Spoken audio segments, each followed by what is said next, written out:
SASDOவின் பிரதான செய்திகள். முதலில் தலைப்புச் செய்திகள். இலங்கை கடன் மறுசீரமைப்பு, கடன் செலுத்த கால அவகாசம்.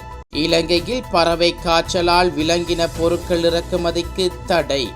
சரத் பொன்சேகாவிற்கு வழங்கப்பட உள்ள உலகின் அதி உயர் பாதுகாப்பு பதவி.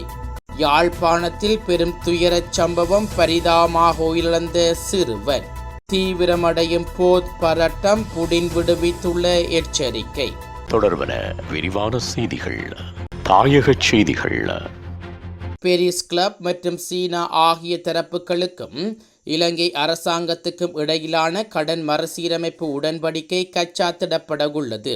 அரசாங்கத்தின் உயர் அதிகாரியொருவர் இத்தகவலை தெரியப்படுத்தியுள்ளார். மேலும் 182 நாட்கள் முதிவு காலத்தை கொண்ட 80,000 மில்லியன் ரூபாய் பெறுமதியான திரைசேரி உண்டியல்களும் 364 நாட்கள் முதிவு காலத்தை கொண்ட 40,000 மில்லியன் ரூபாய் பெறுமதியான திரைசேரி உண்டியல்களும் ஏல விற்பனையினூடாக வழங்கப்பட உள்ளதாக மத்திய வங்கி அறிவித்துள்ளது. சர்வதேச நாணய நிதியம் அண்மையில் அறிவுறுத்தி இருந்ததற்கு அமைவாக இந்த உடன்படிக்கை கச்சாத்திடப்பட உள்ளது. இதன் கீழ் இலங்கை தமது கடன்களை திருப்பிச் செலுத்துவதற்கு 6 ஆண்டு கால அவகாசம் கிடைக்கப்பெறும் என எதிர்பார்க்கப்படுகிறது.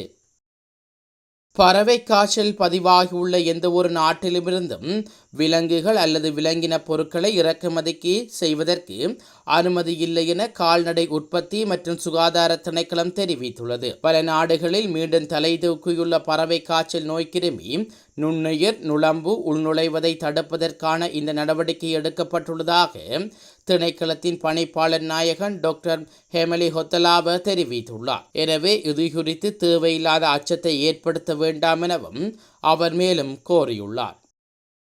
ஐக்கிய மக்கள் சக்தியின் நாடாளுமன்ற உறுப்பினரும் முன்னாள் இராணுவ தளபதியுமான ஃபீல்ட் மார்ஷல் சரத் பொன்சேகாவிற்கு உலகின் அதி உயர் பாதுகாப்பு பதவி வழங்கப்பட உள்ளதாக அரசியல் வட்டாரங்களில் தெரிவிக்கப்படுகிறது. முன்னாள் இராணுவ தளபதி ஒருவர் முன்வைத்த கோரிக்கையின் பிரகாரம் உலகின் 6 நட்சத்திர ஜெனரலுக்கு வழங்கப்படும் மார்ஷல் பதவி அவருக்கு வழங்கப்பட உள்ளதாக கூறப்படுகிறது. யுத்த வெற்றிக்கான அவரது அர்ப்பணிப்பை கருத்தில் கொண்டு கடந்த நல்லாட்சி அரசாங்கம் ஃபீல்ட் மார்ஷல் பதவியை வழங்கியதுடன் தற்போதைய ஜனாதிபதியின் பரிந்துரைகளும் அதற்கு அடிப்படையாக காணப்படுகின்றன.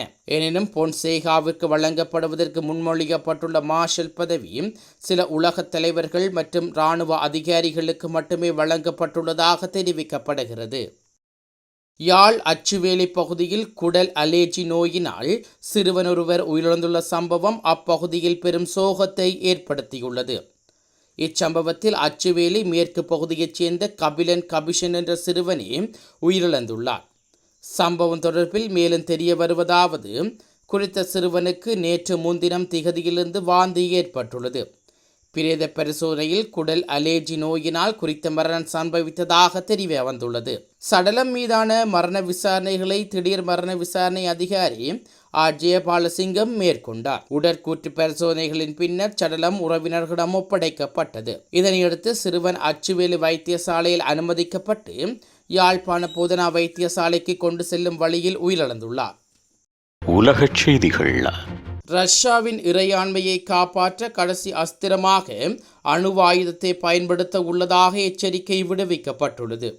குறித்த தகவலை ரஷ்யாவின் அதிபர் விளாடிமிர் புடின் தெரிவித்துள்ளார். மேலும் ரஷ்யா தனது உலகின் மிகப்பெரிய அணு ஆயுதங்களின் ஆயுத களஞ்சியத்தை ஒரு தடுப்பாக தற்காத்துக் கொள்வதாக அவர் குறிப்பிட்டுள்ளார். இந்நிலையில் அணுசக்தி முக்கோணத்தின் மூலோபாய தடுப்புகளுக்கான உத்தரவாக மேலும் மேம்படுத்தவும் உலகில் அதிகார சமநிலையை பாதுகாக்கவும் நாங்கள் திட்டமிட்டுள்ளோம் என்று புடின் தெரிவித்துள்ளார். மீண்டும் தலைப்புச் செய்திகள். இலங்கை கடன் மறுசீரமைப்பு, கடன் செலுத்த கால அவகாசம். இலங்கையில் பறவை காய்ச்சலால் விலங்கின பொருட்கள் இறக்குமதிக்கு தடை. சரத் பொன்சேகாவிற்கு வழங்கப்பட உள்ள உலகின் அதி உயர் பாதுகாப்பு பதவி. யாழ்ப்பாணத்தில் பெரும் துயரச் சம்பவம், பரிதாபமாக உயிரிழந்த சிறுவன். தீவிரமடையும் போர் பரட்டம், புடின் விடுவித்துள்ள எச்சரிக்கை.